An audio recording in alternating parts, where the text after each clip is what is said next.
So today we are going to start talking about systems. This PowerPoint is designed for you to be able to take notes, which you will need to do. The video will be set up so that you can pause it at specific times, and I'll give you a hint when I'm telling you it's probably a good pause time, and then you can copy down whatever you need to and keep up.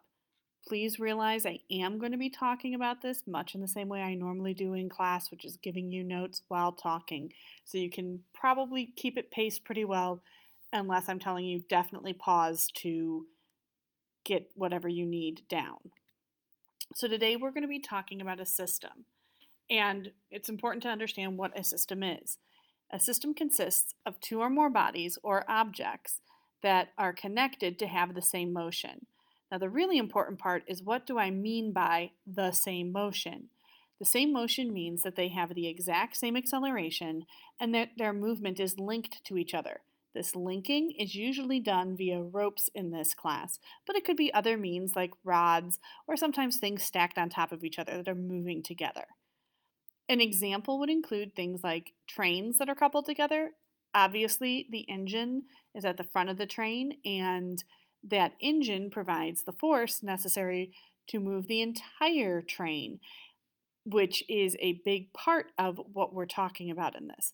Another example that's a very, very physicsy example is something called an Atwood's machine. Now, an Atwood's machine is literally something that was designed to test the the validity of Newton's laws of motion when it came to connected things like um, a system that we're talking about. In this picture, you'll see that there's a pulley, and that pulley has a string going over the top of it, and it's attached to two different objects.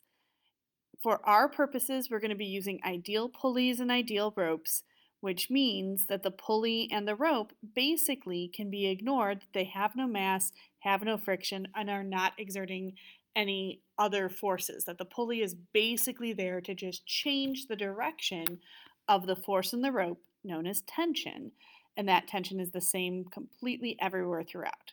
So, solving a problem. Obviously, when we have more than one mass, we're going to have a more complicated problem solving piece here. I am going to be walking you through the various steps that are required to solve these problems. Now, it's important to list all of these steps so that you have a reference for what you need to do. But keep in mind that when I'm first describing what the process is, you may not understand it, but you'll see it when we do the example on the next slide. So, step one is to determine the direction of motion and label that the forward direction. Sometimes this may be a guess, sometimes this is really, really obvious. If you have something attached to a ceiling that isn't going anywhere, the acceleration is going to be zero and it's not moving. If instead you have something that's really heavy or much heavier than another object, that usually quote unquote wins if both of the objects are hanging, like in the previous Atwood example. Then you're going to create a free body diagram for every single body or object that's in the system. This is just the same process that we've done before, isolating it one object at a time and using your skills to actually record all of this. Then you're going to write a Newton's second law equation for each body. What the heck does that mean? Remember, Newton's second law is the F equals ma. So that means you're going to write a net force equation. You're going to have ma equals forces forward minus forces backwards for each individual body based off of that free body diagram. And you really only need to worry about this in the direction of motion. So keep that in mind. Okay. Now we move on to finding the acceleration in the system. Now there's two possibilities. Determining the acceleration could mean that you're in equilibrium, where acceleration is zero, and this is the one you would need to recognize. This would be something like an object at rest or a system of objects at rest remains at rest, like the signs hanging or the mobile that's in the physics classroom. The other example would be if the problem states that the system is moving with a constant velocity. If that phrase, constant velocity, is not stated and the system is or appears to be moving, you cannot assume that it's in equilibrium. Instead, you'll have to actually calculate the acceleration because the system is accelerating. That means that the acceleration is not equal to zero. This is so easy to do algebraically. All you need to do is add all of the equations together, so all of your F equals MAs together, and then when you do that, you'll end up basically getting rid of all of the excess um, unknowns, and you'll be able to just do the algebra to solve for that acceleration. Then, once you have the acceleration, it's fairly simple. You'll use the acceleration to find the other requested information. That could be something like, what is the tension between two objects? It could be, what's the tension here, or something like that. Those are very, very common questions. If you haven't finished copying all of these solutions right now, I would suggest pausing at this time. And we're back. Time to work on an example problem. You're going to want to pause the video so you can copy the question as seen on the screen right now. Okay, now that you have this in your notes, let's go ahead and walk through it. So we have two objects suspended from the ceiling. Object 1 has a mass of 3.5 kilograms, that's the diamond-shaped one, and Object 2 has a mass of 4.5 kilograms, that's that semi-moon shape. We're going to determine the tensions in the string, T1, which is above the diamond shape, and T2, which is between the diamond and the moon-shaped one. Okay. In order to do this, we're going to apply Newton's second law. This is the basis for everything. So we're going to use F net equals ma equals forces forward minus forces backwards. It's going to come up again, and it's forwards and backwards that with the system that make the most sense. That's why I've always been using forwards and backwards in the classroom setting. Now, I want to identify something because the first thing we need to do is determine what direction the motion is. These are objects that are literally attached to the ceiling, which means it's not moving. Okay, so we get to pick which way is forward, and it doesn't matter at all. Because of the majority of the way that class usually runs, I'm going to choose forward to be up for this example. Now, once we have the direction of motion, that was step 1 from our list. Step 2 is to create free body diagrams. Right now, I'm showing you the pictures that we're going to use to create the free body diagrams. I'm putting them on opposite sides just so that we can do all the math part in the middle and kind of see it that way. The location of where you make the free body diagrams is completely and totally up to you. Organizationally, try it and see what works. So we're going to start with the diamond. And when we look at the diamond, we're going to apply the force, or the set of all of the forces acting on the diamond. The first force that we always mention is gravity. So the force of gravity is pulling down on the diamond, and that is mg. Now, with a system, you have to be very, very specific because the force of gravity that's acting on the diamond is specifically the weight of the diamond itself only, so m1g. All right.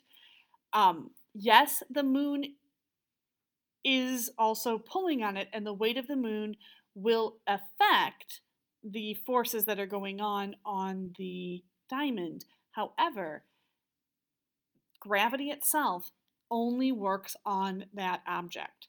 So we'll get there in a second. So let's think about another force that's acting on this. How about the rope that's above it?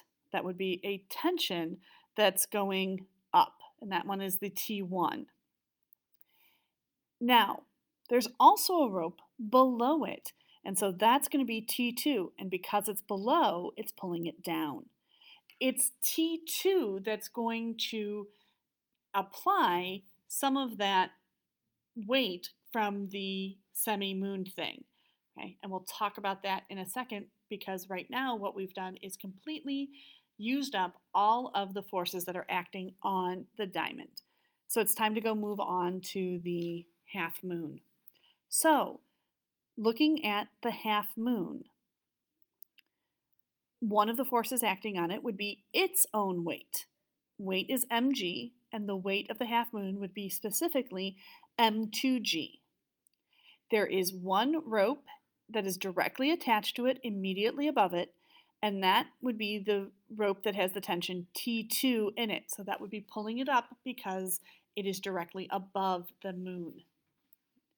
So this is also a little bit of that whole Newton's third law where the equal and opposite forces, T2 pulls up on M2 and pulls down on M1, kind of making that all make sense again. Right. Now, once we have that, we're going to start applying our Newton's second law equation overall. So, keeping in mind that we're saying forwards is up, that means we're going to write an equation that basically is F net equals ma equals forces up minus forces down for each object.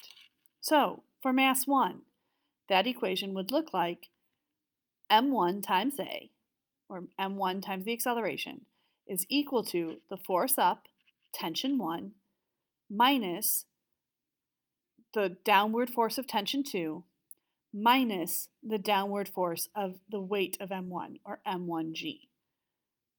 That's it. Everything is all said and done for mass 1. Now it's time to write an equation of motion, or F equals ma, for mass 2. Mass 2 has an equation that would look like m2a is equal to the tension pulling up, which is T2, minus the force going down, which is the weight of mass 2, or m2g.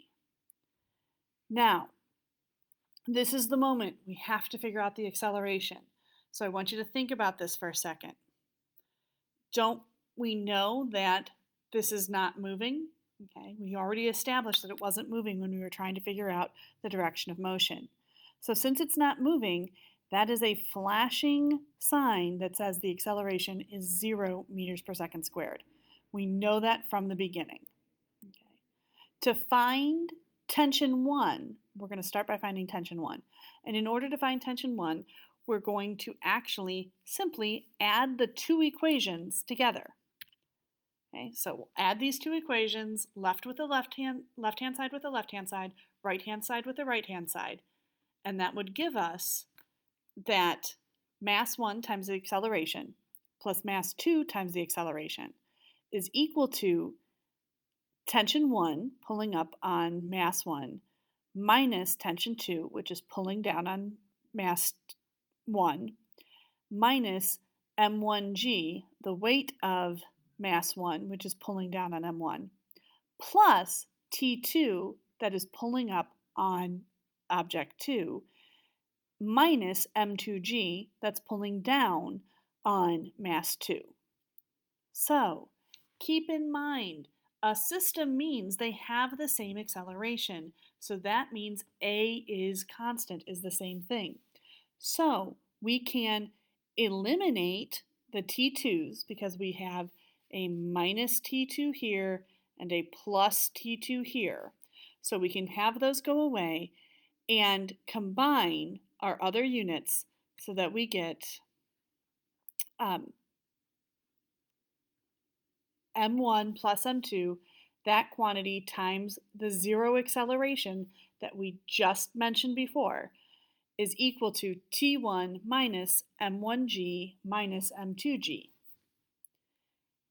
So doing some quick rearranging and pulling out the common factor of g, we're able to get that 0 is equal to T1 minus the quantity of m1 plus m2, that quantity times g.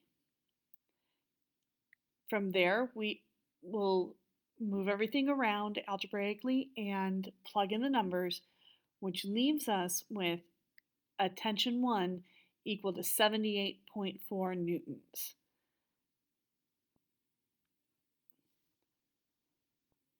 I know I went through that a little quickly. This might be a time to review it or rewind it if you need to. If you're okay with everything so far, we can now jump to finding tension 2. And to find tension 2, we're going to use the equation for mass 2 because it's the one that has tension 2 by itself and other things we already know. So to do that, we'll take M2A is equal to T2 minus M2G. Okay, same equation we used over here. We already have it, just rewriting it again. Now, we know A is 0, and we know that what G and M2 are, so it's pretty easy to plug in our numbers and do the algebra to get the tension 2 is equal to 44.1 newtons. This is the end of example 1. We've done everything that the problem has asked for. If you need more time, I would pause and go back and look at this again. If not, time to move on to example 2. Example 2 is an Atwood's machine. I'm going to give you a second now to copy this.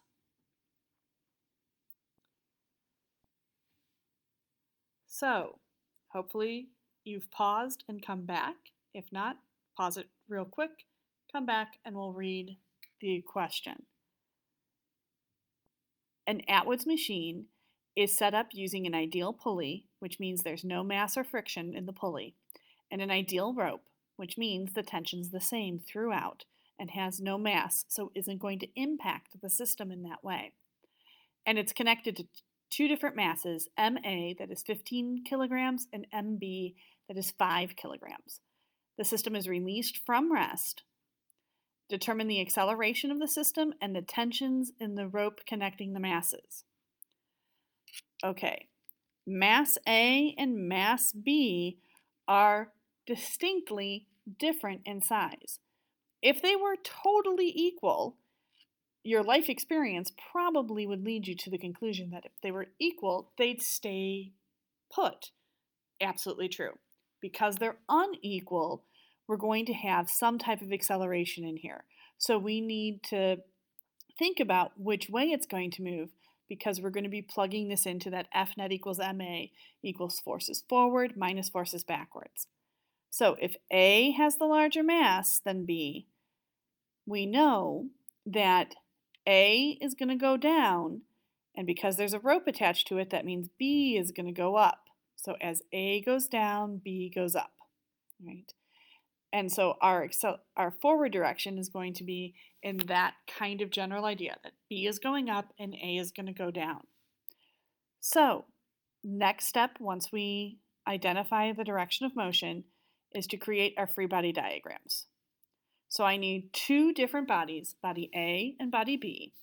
I've put little boxes around it just to make sure that in this presentation you're seeing distinctly that there's a difference between the two and that you're keeping them separate from each other and not mixing the forces up or putting the forces together in that way. So object A, let's start there. A we know is moving down, so forwards is going to be the downward direction. Now, let's start with a force acting on A that we always have, which is the force of gravity. And pulling on A is the force of gravity of A, or the weight of A, so MA times G. The only other thing touching A, the only thing attached to it is the rope, so that there's a tension, and because the rope is above it, we know the tension is going up. Now, time to look at the free body diagram for B. Since B is going to move upwards, that means forward for B is actually up. This is really the key here. You have to use the way B is actually going to move.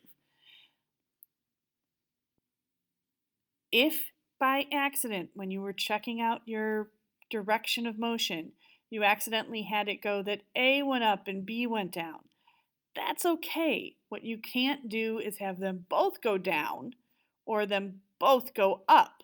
That wouldn't happen. So as long as you pick a consistent direction of motion, it doesn't really matter if you make a mistake, it's okay. So let's look at our free body diagram for B. So we're going to need the force acting on B that we always know is acting, which is gravity going down. And we're going to need the tension, and again, the rope is above B, so that means there's a tension going up. Okay. So now that we have our free body diagrams, because there are no other forces acting, we can go ahead and make our equations of motion. If we start with mass A, we'll be able to find that mass A times the acceleration would be equal to the forces down minus the forces up, meaning MAG minus the tension.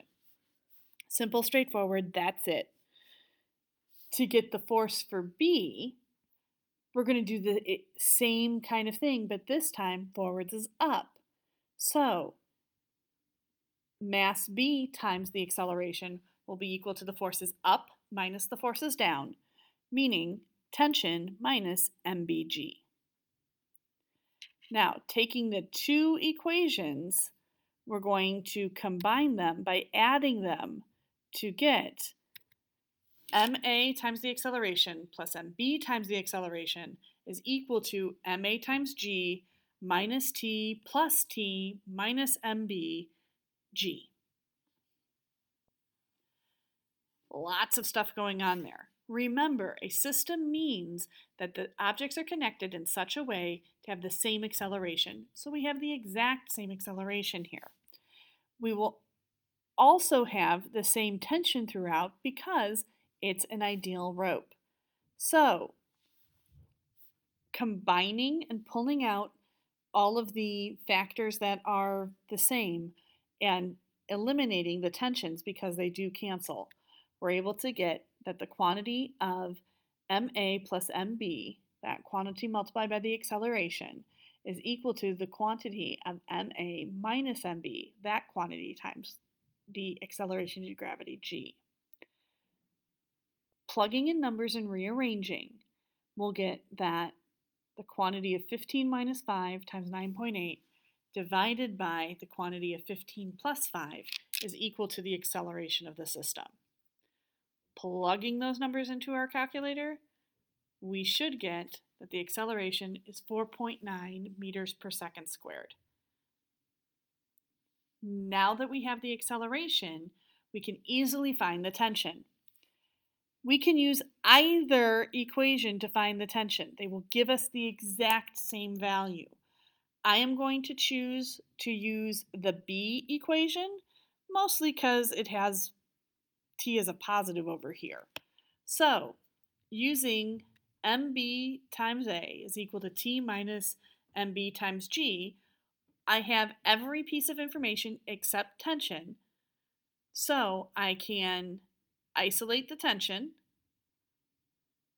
then pull out the MB from both, plug in my numbers, and get that the tension is 73.5 newtons.